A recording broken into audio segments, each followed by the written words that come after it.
Hi, this is Prem Tamang, interfacing lab 10.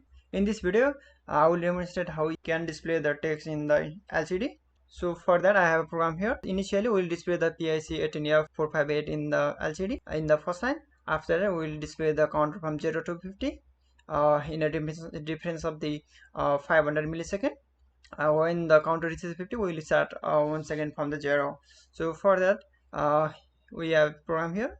Initially, we have defined the global variable here for the ports and define the multiple functions for the initializing the display, starting the displaying the starting text, and send the command and display the characters here.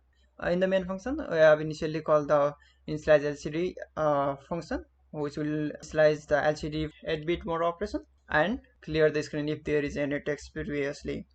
After the screen initialization is successful, a display starting line text function is called.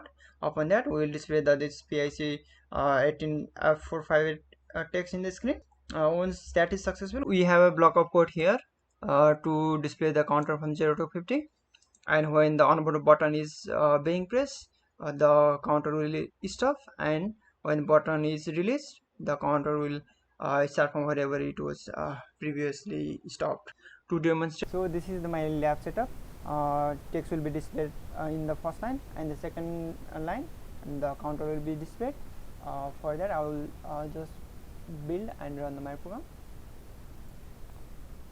So yeah, PIC text is displaying here and the counter is running here.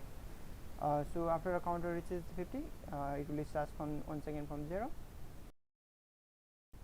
When I press the onboard button, the counter stops, and when I release the button, so it continues from where it was left.